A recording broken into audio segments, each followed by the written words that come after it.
Olá, meu nome é Liamara Motterly, sou engenheira agrônoma e doutora em produção vegetal pela Universidade Estadual de Maringá. Participo de um projeto de melhoramento de cana-de-açúcar também da Universidade Estadual de Maringá e o título do meu trabalho é Desempenho de genótipos de cana-de-açúcar. Os programas de melhoramento genético têm desenvolvido variedades de cana-de-açúcar adaptadas.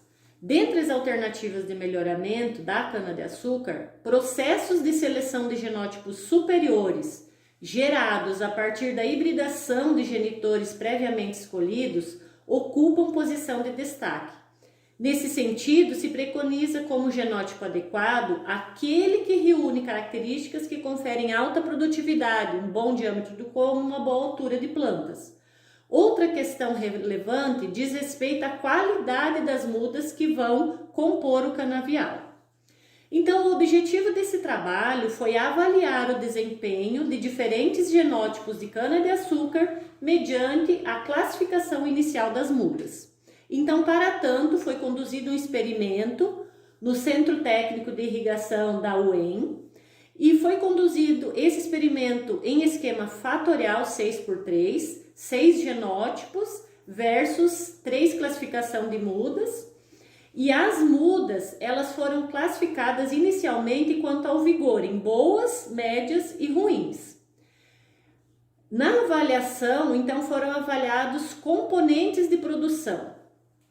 Os componentes foram diâmetro do colmo principal, altura do colmo principal, sólidos solúveis totais em graus Brix e produtividade. Então, os resultados obtidos para Brix, diâmetro do colmo, altura do colmo e produtividade de 6 genótipos de cana-de-açúcar, submetidos a 3 classificação de vigor de mudas, estão expostos nessa tabela, nessa primeira tabela. Então, aqui a gente observa que na comparação dos genótipos e graus Brix, as mudas classificadas como boas possibilitaram a diferenciação entre esses genótipos, em que se destacaram o G1, o G3 e o G5, tanto para graus Brix como para diâmetro do colmo, quando as mudas foram classificadas como boas. Na sequência da tabela, a gente observa os dados de altura do colmo.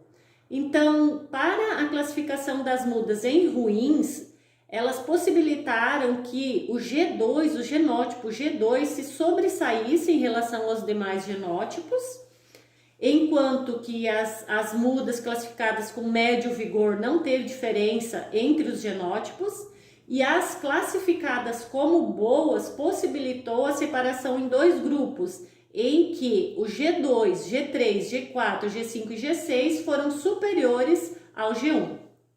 Em relação à produtividade, a gente observou que o genótipo G5, ele diferiu significativamente de todos os demais genótipos, quando na classificação das mudas em boas e também na classificação em relação às médias. O que a gente observa? Que as mudas mais vigorosas, classificadas como boas, elas permitiram uma maior produtividade em relação àquelas que foram classificadas como ruins.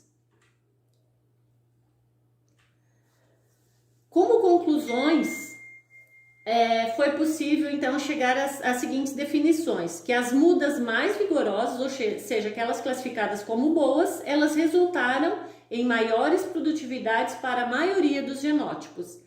E houve superioridade do cruzamento RB 911-1530 versus RB 036-088, ou seja, ele foi superior em produtividade.